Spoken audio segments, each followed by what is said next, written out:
कथामृतं तप्तजीवनं कविभिरीडितं कल्मषापहं श्रवणमङ्गलं श्रीमदाततं भुवि गृह्णन्ति ते भुरिदा जना.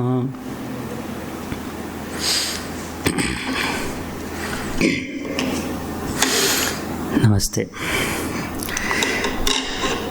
So now we have come to the end of this chapter, episode, Sri Ramakrishna meeting Vidyasagar. Sri Ramakrishna then took leave of Vidyasagar, who with his friends escorted the master to the main gate. Leading the way with a lighted candle in his hand, before leaving the room, the master prayed for the family's welfare, going into an ecstatic mode as he did so. So Sri Ramakrishna, after having close conversation with Vidyasagar, Ishwarchandra Vidyasagar, now he is taking leave of him. So here you see one interesting thing. Before leaving the room, the master prayed for the family's welfare. See, even minute thing, how Sri Ramakrishna used to observe. Wherever we go, see, we have to learn many things. Even small things. Suppose somebody is invited us, somebody invites us to their residence. So what we have to do, see, it is indirectly Sri Ramakrishna teaching us. When you bless them, when you pray for them, it is actually great service actually. Not that you going attending from why. See, we are in our tradition. So many functions we are having. Some Guru Pravesha, something house ceremony, some Upanayana, something. Why the people invite? Just to enjoy, just to having some get together. It is not like that, because all elderly people should bless them. They expect. So more than give, suppose you are attending some function, some marriage function, or some other naming ceremony, something, Guru Pravesha, something, household, new house building. Not that you should go and give something, some gift. Oh, we give gift that only, oh, okay. People should not expect anything from outside people, whether what gift they brought, whether they give how much money.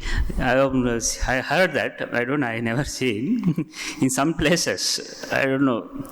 So they make, whoever gives some gift or money, they make a note how much they give, list they make. I don't know what is the significance of that. Why they are making all these things? Because next time when they invite, so how much they take the notebook and find out how much they paid. So these type of calculations in our life, it is not good. What is required? Your blessings, welfare of that family, welfare of the people, that welfare of that person. So we have to learn from Sri Ramakrishna. See, he went there, what for, just to go and have conversation with Vidyasagar? Just to, okay, let me have, because in those days, Vidyasagar was not an ordinary person.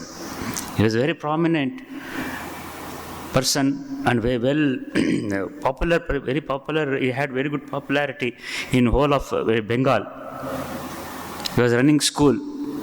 Just to have, okay, more and more people, if I come to know about having a relation with good people, all celebrities, then my popularity will increase. For that, Sri Ramakrishna did not go to have conversation, to have meetings with great people, not with that intention.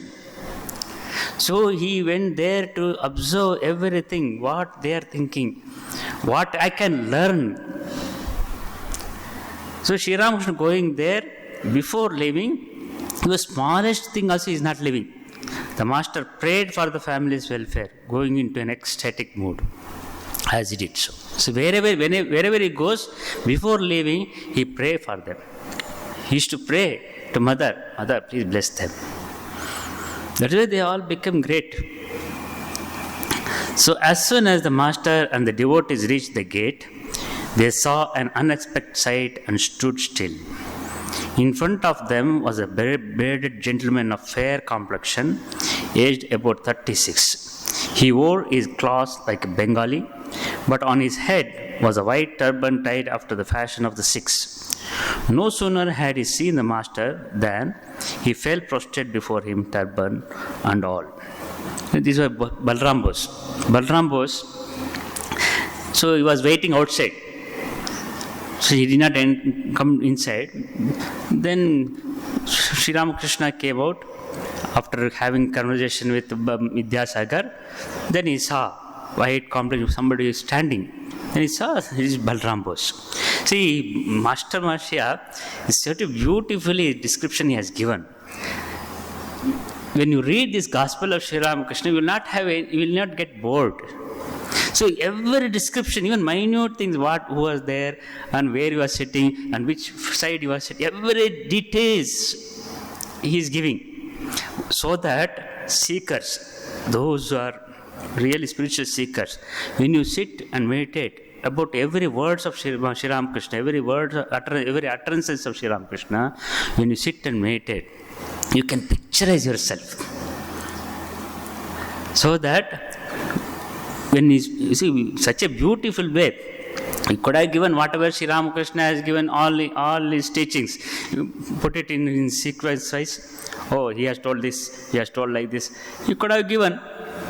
Why he has not given like that? Why he has not presented all his teachings just like usually what we get when you read any other life story, life and message of great saints, what their teachings. So teaching about some particular subject, okay, he has told like this, he has told like this. But he is not presenting like that. Such a beautifully presenting, people see, because we are not living, we are not able to see Sri Ramakrishna physically. But you should feel, when you read the Gospel of Sri Ramakrishna, you should feel the presence of Sri Ramakrishna. When Sri Ramakrishna speaks about God, you should feel that as I am experiencing God. So when you feel that presence, even when you are meditating, when you suppose you are not talking to anyone, when you say sitting inside the meditation hall or in a temple, you should feel the presence of God. Similarly, when you read any book, you should involve in that. So that atmosphere you should get, so that in future all will not be able to get company of Sri Ramakrishna. But when Sri Ramakrishna, even though Sri Ramakrishna is not there in physically, but people should have that experience. Because in the Ramakrishna mission, what we consider, yes, Mantra Diksha Gurus are there. So many Gurus, Guru Parampara is there. But we consider in Ramakrishna mission, ultimate Guru is who is Guru? Sri Ramakrishna himself is Guru for us. Sri Ramakrishna himself is Guru. So, Diksha Guru, though we say Guru, we take mantra from particular Swamiji or a vice president, they give mantra Diksha. They are Diksha Gurus. But ultimately, who is real Guru? Sachidananda, Paramatma. That Paramatma who has come in the form of Sri Ramakrishna. So that is we consider Sri Ramakrishna himself is Guru for us. That is why here, for that, to have that attitude. So Sri Ramakrishna himself has decided who can present his teachings in better way. Sri Ramakrishna never wanted that his name should be propagated. He wanted, what Sri Ramakrishna wanted, everyone should realize God. So Sri Ramakrishna never claimed that I have realized, I have seen. Not that. Everything happened. He used to tell all his disciples, all his experiences about spiritual experiences, he used to point it like this. Everything happened here, he used to tell. He never said, I have realized. Never he used in his lifetime, only except in once. And all the time, everywhere, whenever time comes, he used to point out like this. Everything happened here. Except one time, when January 1st, Kalpataru day, then Sri Ramakrishna was little bit feeling better. He came down, and then all disciples, Girish Chandra Ghosh, all the devotees, household devotees were sitting below. They are praying and meditating. And then Girish Chandra Ghosh was talking about Sri Ramakrishna. Then Sri Ramakrishna came. Oh, Girish, what you are saying? No, then Girish Chandra Ghosh said, what I can tell? Even Vyasa and Valmiki, they could not describe the glory of God. What can I describe? I am an ordinary person. Because Vyasa, Sri Ramakrishna is none other than avatar of Rama and Krishna. So, in that sense, Girish Chandra Ghosh said, even Vyasa and Valmiki, they could not describe you. How can I describe? Then Sri Ramakrishna went to deep ecstasy. What can I say? Toma Chaitanya ho, he said. He lifted his hand. What I can say? What I can say? So all of you be enlightened. He blessed them all. And when he blessed, all the devotees went to deep ecstasy. Whatever they wanted. Some people want to have the darshan of Krishna. Some people want to darshan of Rama. All those experiences they had just by one touch of Sri Ramakrishna. And finally, one Surendranath Mitra, he came. But he didn't want any spiritual ecstasy. He wanted money because he was suffering from financial problem. Even that also he blessed Sri Ramakrishna. Even okay, that also will have. That is only one time Sri Ramakrishna openly said, I am blessing you all. All through his life, oh, mother will take care. Mother will take care, he used to tell. So that is how here Sri Ramakrishna, what he wanted, this spiritual experience, the spirituality should go to everyone. Even in spite of my absence, physical absence, you cannot say that he is absent. He is living, but physically we are not able to see. But even then, that idea, that spiritual treasure, spiritual wealth should go to everyone, in for those who come in future. For that, what Sri Ramakrishna did, that all his teaching should be presented perfectly. So he selected Master Mahashaya, Mahendranath Gupta. And not only that, that's why I'm telling this Gospel of Sri Ramakrishna, his author is Master Mahashaya, but who is the proofreader, editor? Sri Ramakrishna himself. Though Master Mahashaya wrote in Bengali, of course he wrote in small condensed Gospels available in English, written by say Mahendranath Gupta, that published, he himself has written. But Sri Ramakrishna, why I am telling, he is not edited language, content. The content edited by Sri Ramakrishna himself. Why I am telling, when Sri Ramakrishna used to be there in Dakshineshwar, Master Mahashaya, all his conversation used to scribble on his diary. Then Sri Ramakrishna suddenly stopped. So what you have written, you read out, he tell. Then he will read out. No, I did not tell like this. You correct it. He used to tell. No, it is not like that. And similarly, on Mahapurushmara, Swami Shivananda, Tarak, he wanted to note down all his teachings, all his Upadeshas. Then Sri Ramakrishna stopped him. No, this is not your work. You listen to me, that's all. It is not your duty. He is doing, let him do.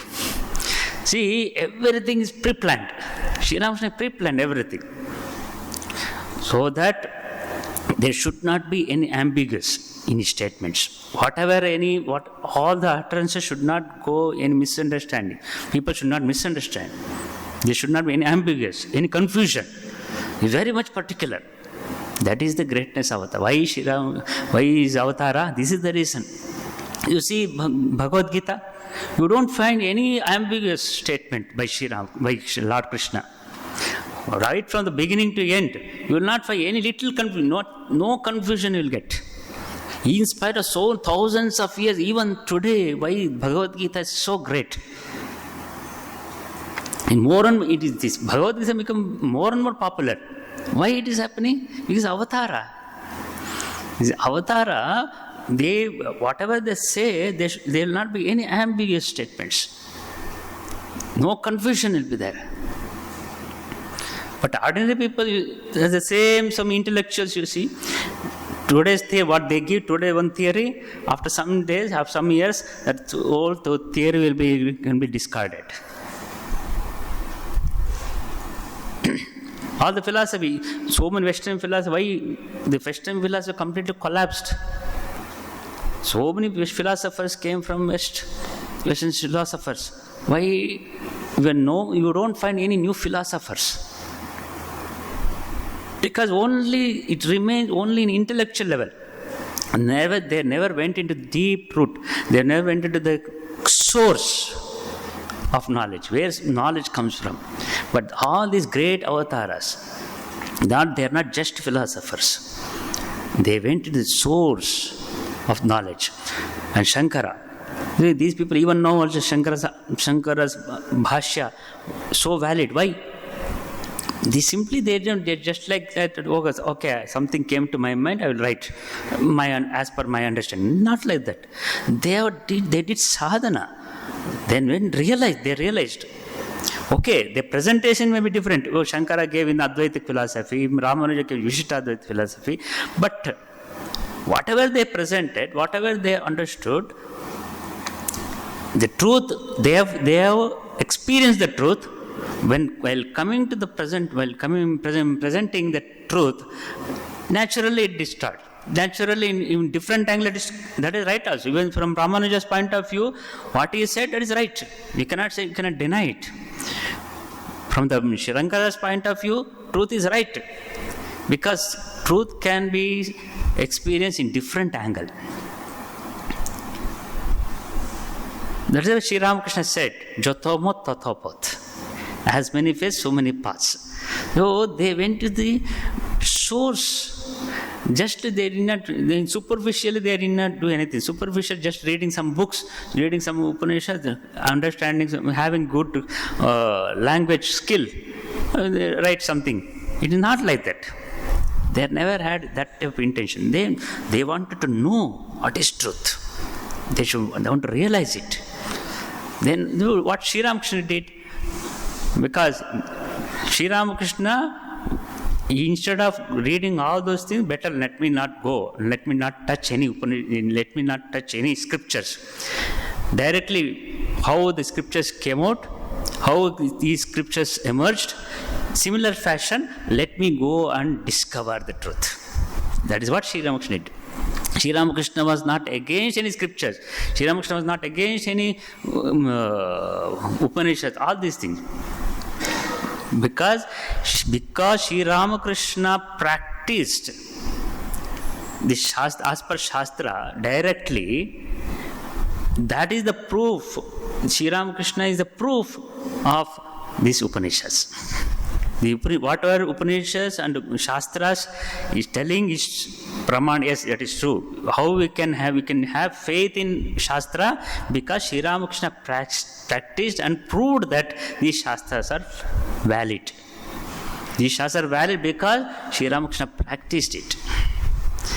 If Sri Ramakrishna, instead of practicing it, directly if he had gone and study Upanishads, study scriptures and gives his own interpretation, okay, one more Acharya, okay, one more scholar has written, okay, in his point of view.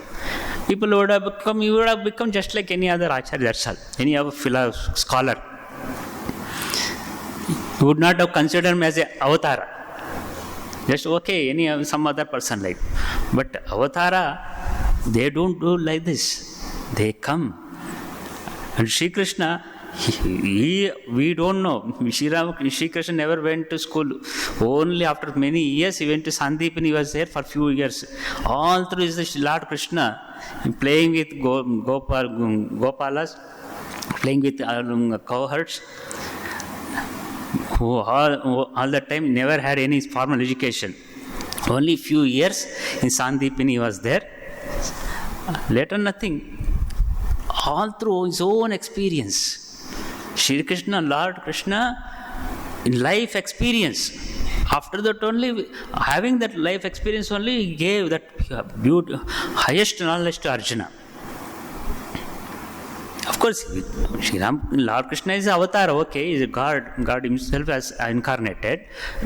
That is different. Let us take him as a human being. Let us take him as a just person, as a human being.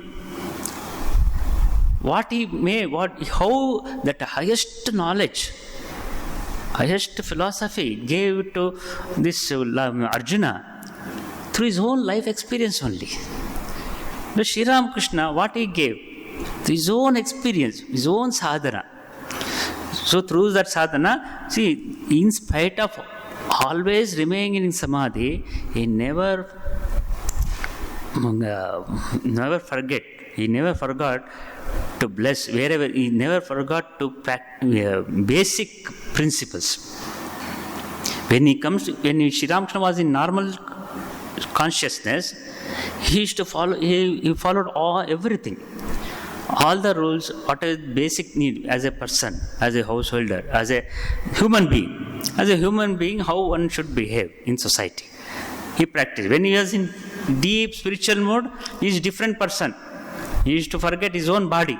When he comes to the normal consciousness, when he is in normal consciousness, he was absolute perfect human being. Perfect human being. So how one should live in society, and that is why Swami Vivekananda used to tell, be a gentleman before becoming a sadhu. Before becoming something else, be a gentleman, he used to tell Swamiji. You may be a spiritual person, but if you don't behave like a human being, how can you call yourself a spiritual person? First be human being. Then afterwards you will have authority, you will have this one.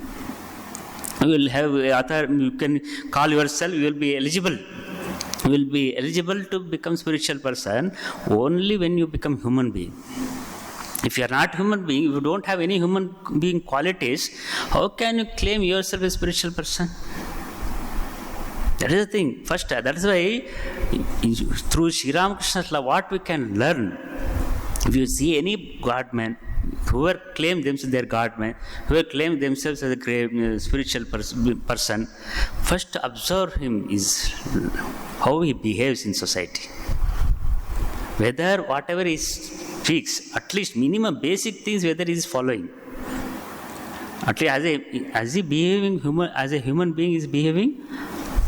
If he doesn't have any human qualities, don't consider him as a spiritual person.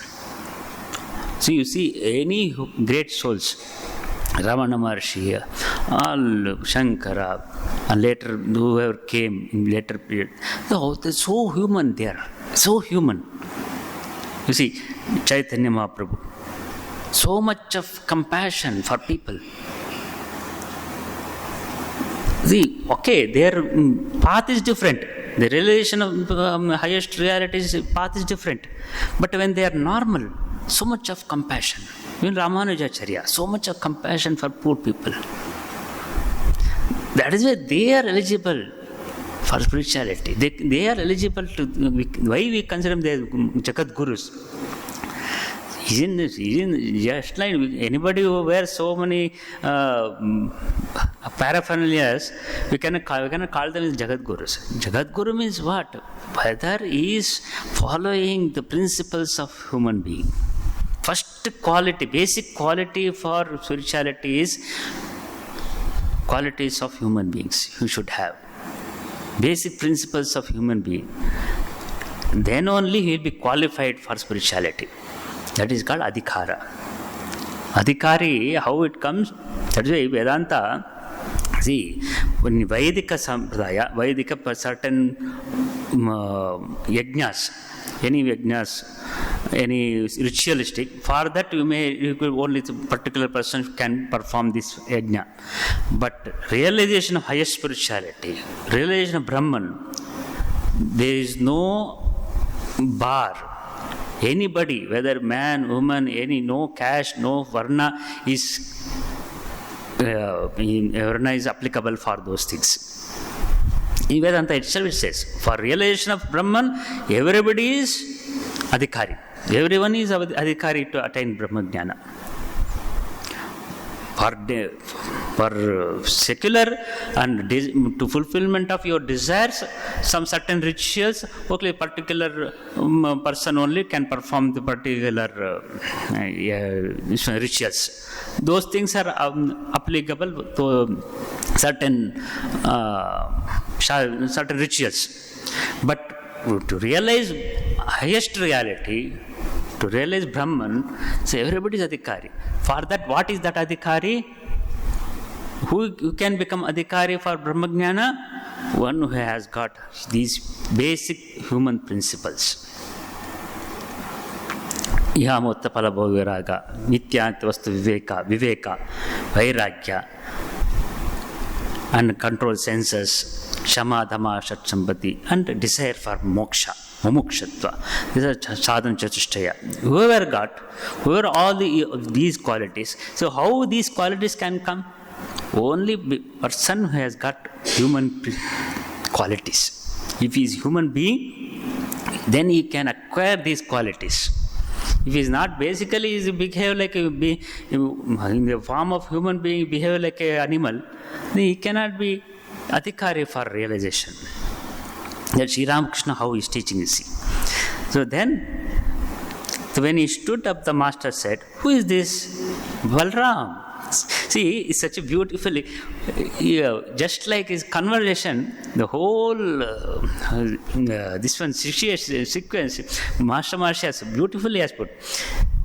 What is happening, everything, just like he's picturizing.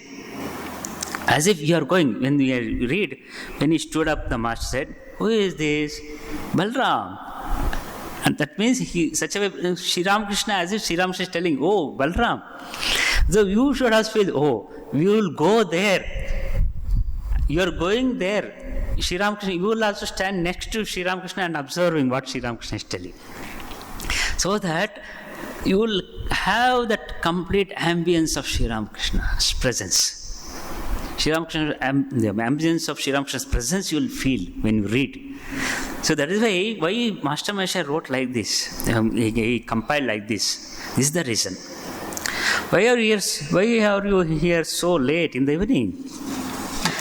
Balram, I have been waiting here a long time, sir. Master, why didn't you come in? Why you did not come? Balram, all were listening to you. I did not like to disturb you. So everybody is listening to you. Why should I unnecessarily come inside and disturb? So gentle. See, many things you have to learn. Of course, if something is going on, silently people should come. Sometimes we have seen. So some people, conversation going on, lecture will be going on, suddenly they'll make some noise. They don't have any common sense at all. See, here also, even smallest thing also, you have to learn from each and every person, whoever comes in, all the characters of gospel, in Sri Ramakrishna, all the characters, whoever come, Balram Bose, Trailokinath, and the other people, Kesha Chandra Sen, Vidyasagar. See, these characters, through them also you have to learn many things. So Balram, the master got into the carriage with his companions. Vidyasagar, softly, shall I pay the carriage hire? So Vidyasagar is going. So shall I pay? That Sri Ramakrishna is returning to Dakshineshwar. So carriage amount you have to pay, no.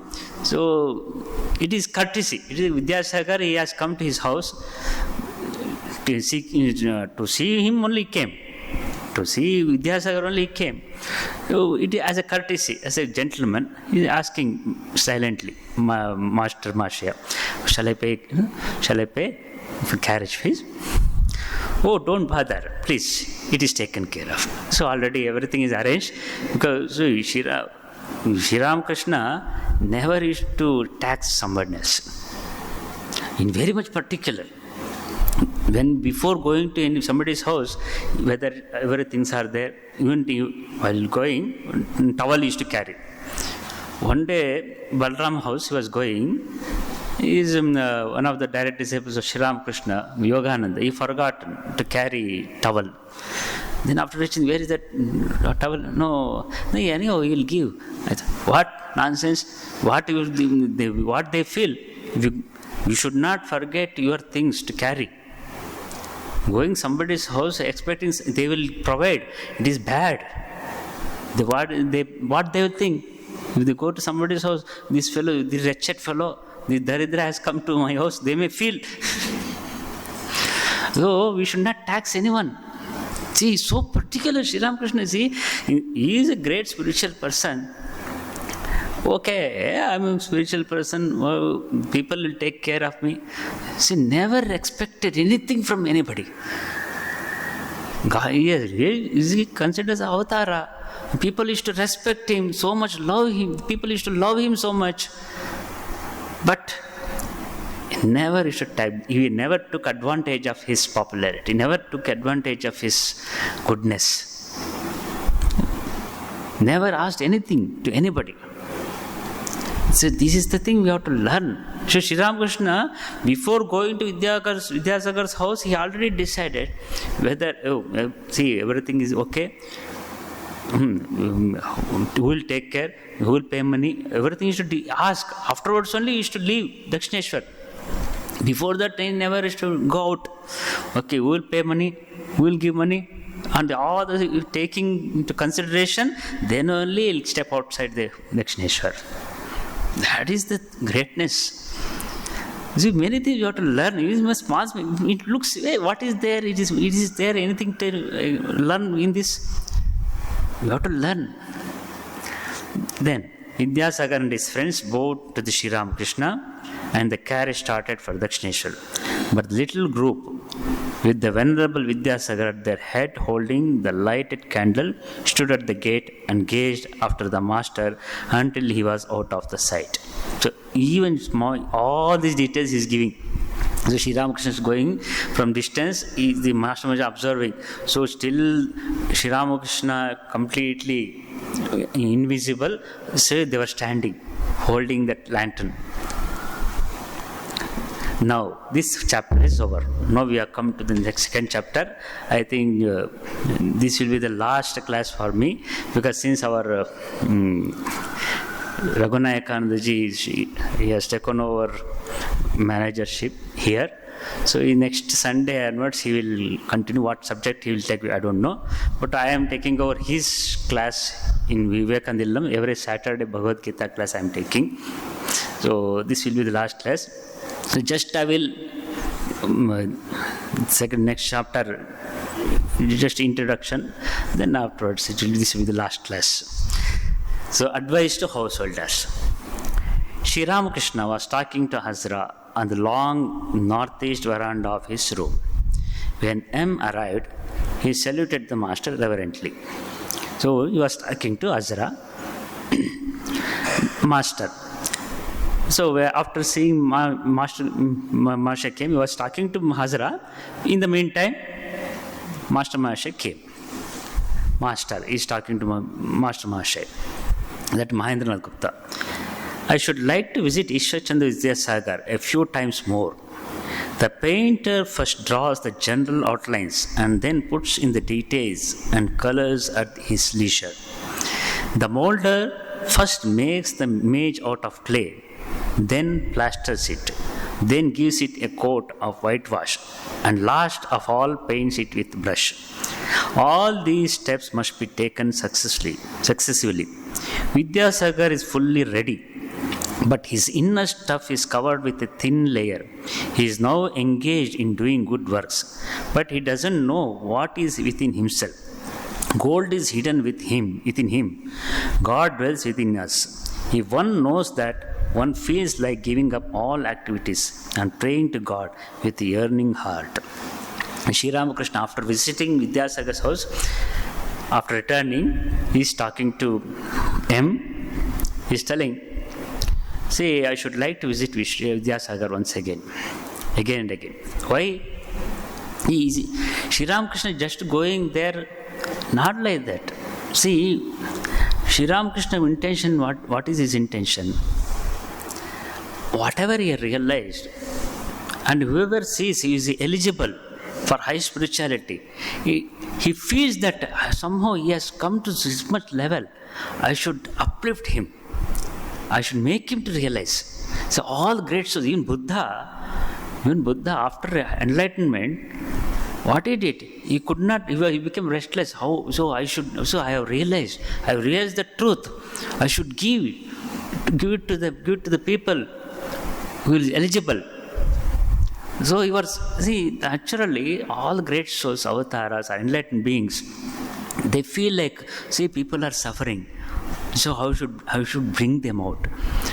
I should uplift them. I should make them to know the truth. It is natural for them. Similarly, Sri Ramakrishna, after visiting Vidyasagar, he could see Vidyasagar's personality.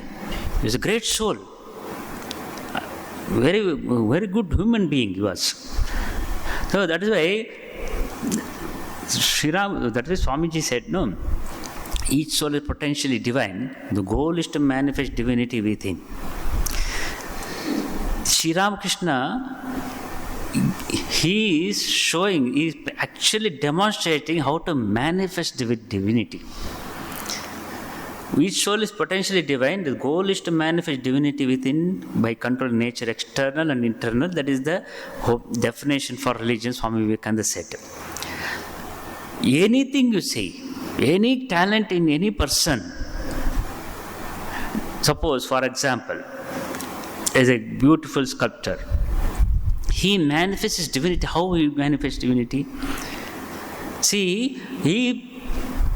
A sculptor makes a beautiful image of any statue. He brings out his own divinity, then only he brings his own divinity and chisels the stone and brings that beautiful image, or any gods and goddesses.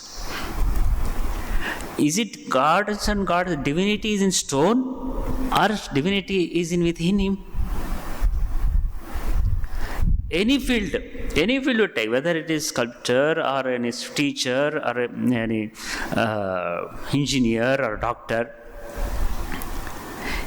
A doctor cures a particular patient. How is not that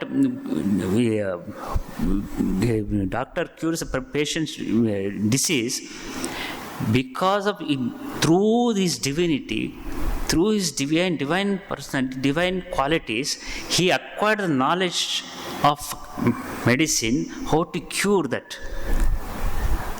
Because anybody and everybody cannot cure the disease of somebody's disease. It is not possible, no? That divinity, the divine power, through that power only one acquires the knowledge of medicine, then he cures. Similarly, a sculptor brings out beautiful image from the stone. Is not the divinity is in the stone, it is the divinity within him. Similarly, Sri Ramakrishna is presenting how he wants to bring out the divinity in Ishapremananda Vidyasagar through his own divine power. So, how to manifest that divinity? It is one example, beautiful example. What he is telling here, Ishapremananda Vidyasagar, the painter first what he does, first he goes there, we take painter, directly will not paint. What he does, he makes small sketch, he draws small sketch.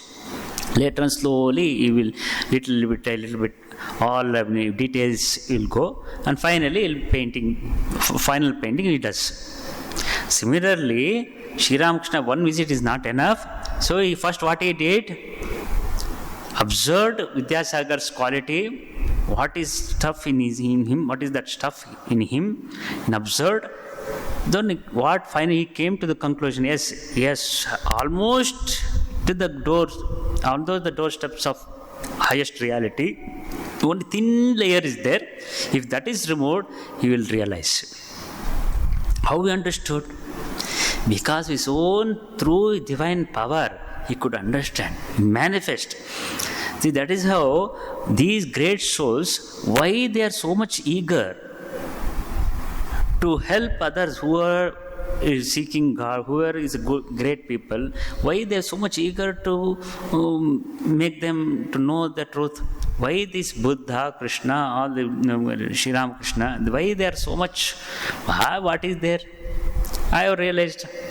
What if they don't realize what is up to me? They should have thought like that. Why they are so much seeking? Because that spiritual power within them so much abundant, you see, is overflowing. So it should be manifested somewhere else. Because they have come for that. See, if you have so much of something, you don't feel like to keep. Where to keep? Even if you take wealth, if you have more wealth, if you keep on accumulating, if you don't give someone else, what will happen? It will be wasted, and then it will be completely, it will go away. It will become unused. Similarly, that so much of spiritual wealth Sri Ramakrishna had, it should be manifested somewhere else. Because they cannot contain themselves. Because we can keep this wealth somewhere. If we have money, so much of money, if we don't keep it, we keep it in Swiss bank. It is possible. But here, not like that. A spiritual treasure, you cannot keep it for yourself. Because it overflows. Because not only spiritual treasure means what? Compassion. It's overflowing compassion. Overflowing compassion, overflowing love. See, overflowing love, where you can store, it is not possible. It should be somewhere, it should be spent. How to spend? Find out. The people are ready. You see, Sri Ramakrishna had so much overflowing, even wretched person like Girish Chandra Ghosh. Girish Chandra Ghosh himself said, see, if I had known that Sri Ramakrishna would come, I would have committed much more sins, he said. Girish Chandra Ghosh has told like this. See, even Sri Ramakrishna, so much of overflowing love and compassion, spiritual treasure. So, at least, okay, even this fellow, so much of Papa has done in his life. This Girish Chandra Ghosh, he himself said, there is nothing,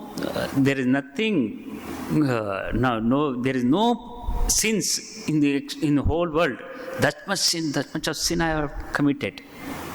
He said, even that person raised to the level of Brahmajnana. Such a way, Girish Chandra Ghosh, he said, so much of how is it possible? Such a wretched person like me, he can make me like this. And Sri Ramakrishna, after Mahasamadeva, Sri Ramakrishna, this Girish Chandra Ghosh says, see, he had taken away everything. All the sins he has taken away. I cannot restrain not to remember Sri Ramakrishna even for a moment. It is difficult for me. Every moment, even 24 hours in my mind, only Sri Ramakrishna, my Gurudeva, is coming. He's completely eradicated all his sins. How it is possible? How it is possible? A person is so much of sins he has committed. These great souls, they don't see any sins.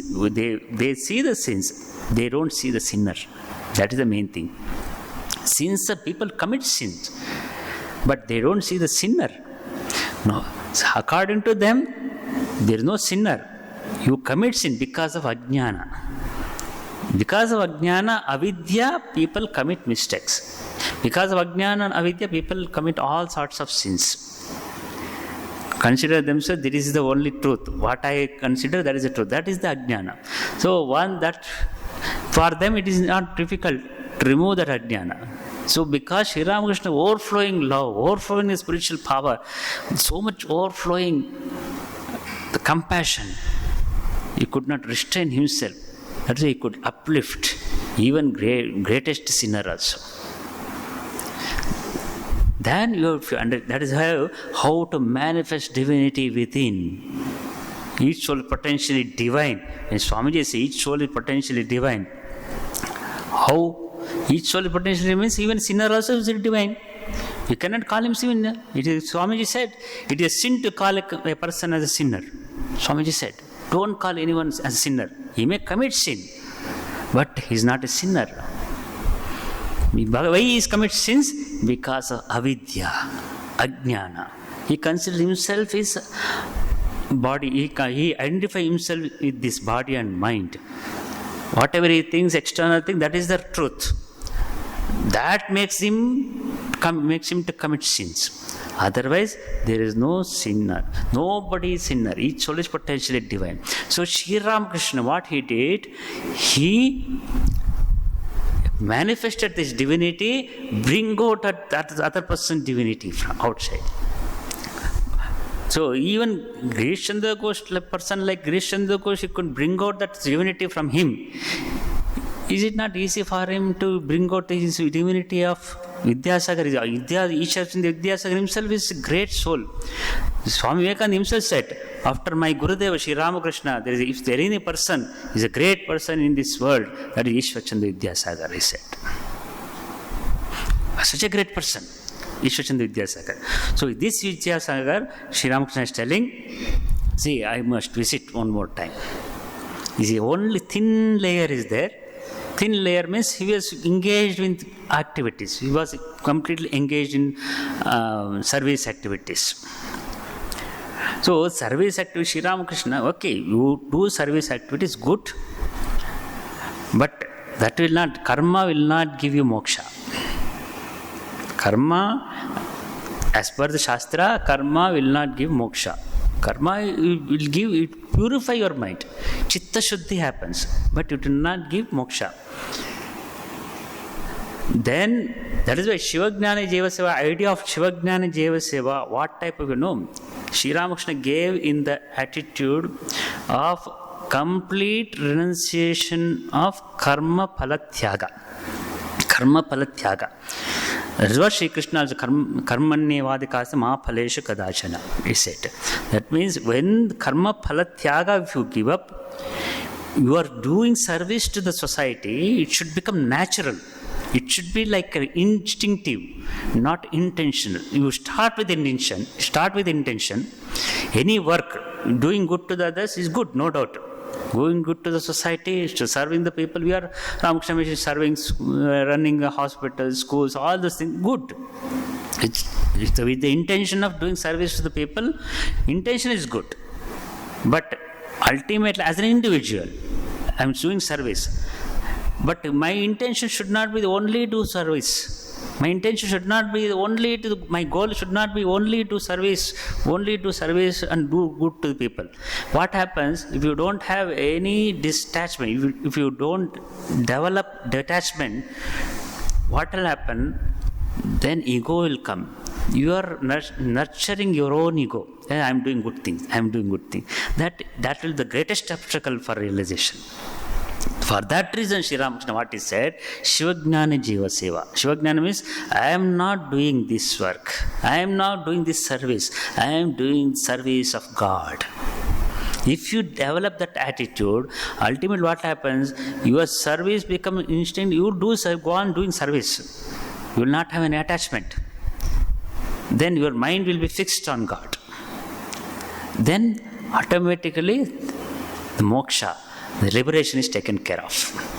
That is the new idea, the new concept Sri Ramakrishna has given. For that reason, Swami Vivekananda, when he started Ramakrishna Mission, what he gave motto? What is that motto? Atmano mokshartan jagatithaya cha. Atmana mokshartan jagatithaya cha means you do jagathita with simultaneously Atmana moksha. I am doing service not for only to service, not for the sake of service. I am doing for the Atmana moksha, the moksha. Bring moksha for myself and moksha for others also. Moksha for myself and moksha for others also. No one should depend upon anybody. That is why this Atmana mokshartan jagatithaya cha, if you study carefully, it is great meaning it has got. Swamiji never said that Jagat Hita means people should always should be like beggars. That is not the attitude. People should be empowered. Otherwise, what is useless? Doing service to the society is absolutely useless. The whole wealth of the world will not be sufficient for one village of this country. Unless people are taught how to stand on their own feet, Swami Vivekananda said. Giving free everything, they will not work. You should teach them how to earn money, how to stand on their own feet. If that is not the service, then your service is absolutely useless. So Sri Ramakrishna, Shivagnana Jeva Seva, what is the concept of Shivagnana Jeva Seva? That means empowering the people.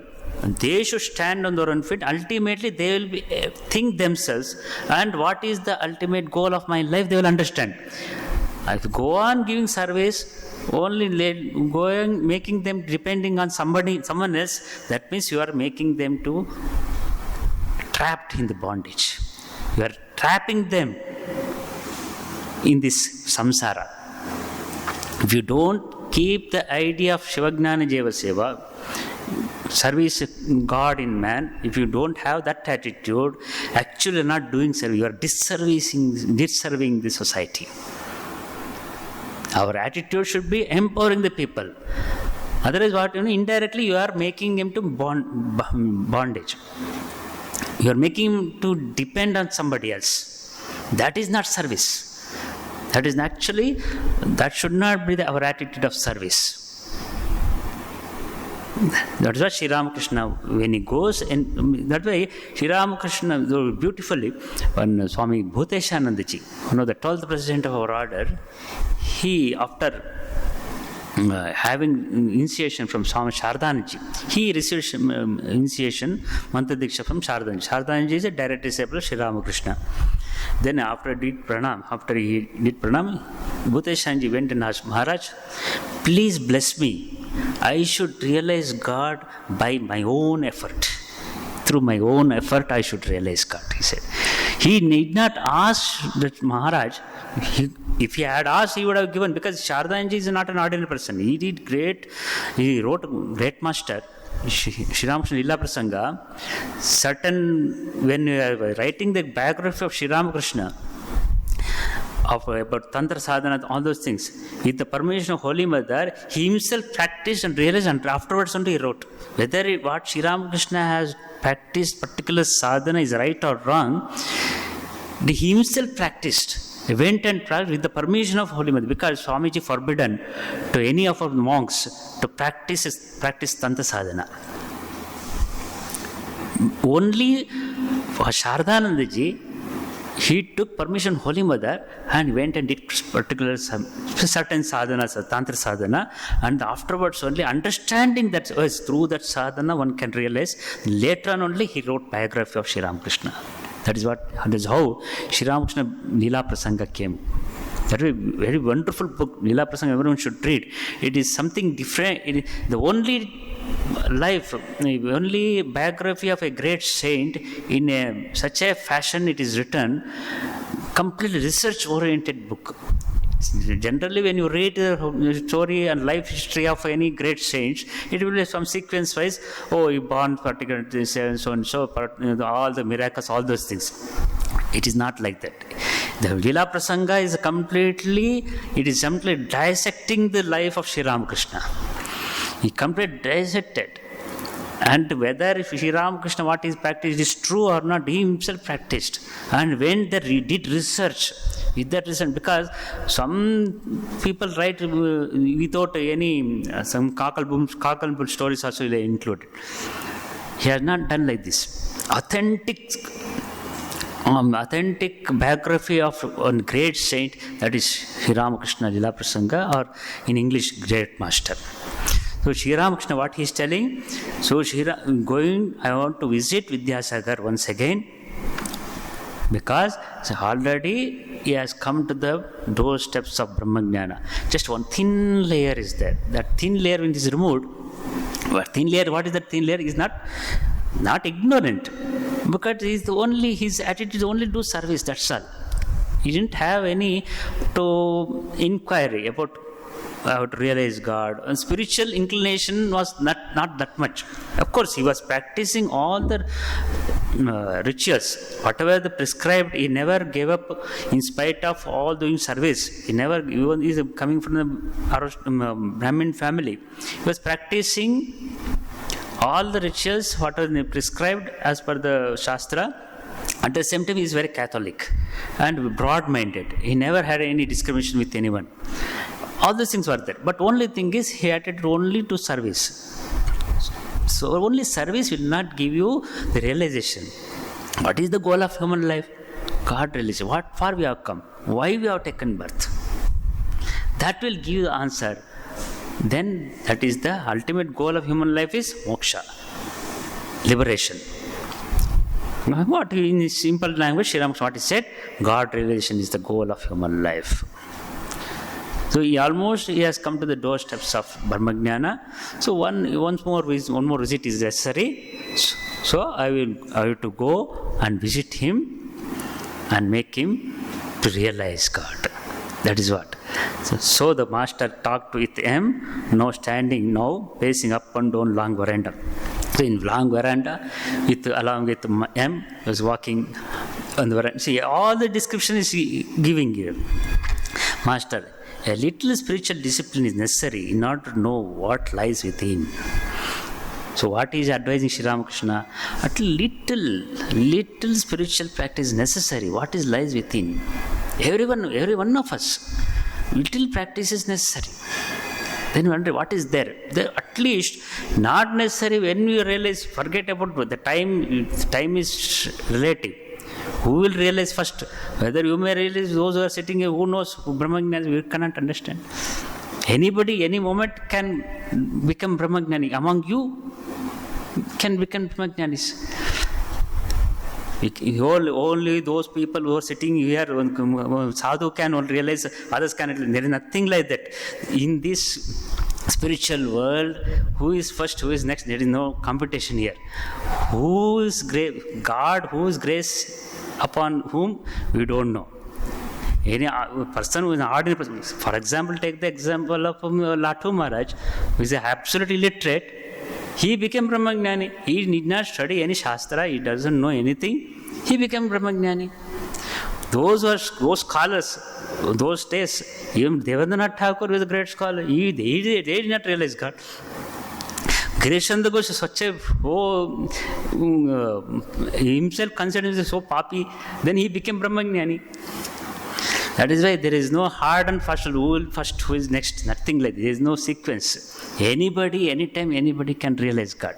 What is required? Swami Sri Ramakrishna is telling, a little spiritual discipline is necessary in order to know what lies within. What lies within. Little, just one day or other, just every day one must think, what is there? What I am? Who I am? Just at least every day, once you remember, then that will go on increase. It will increase, then slowly it increases. Then you will come to know. Then you will not realize. That is what. So today I am ending this. Next Sunday onwards, of course, every alternate Sundays.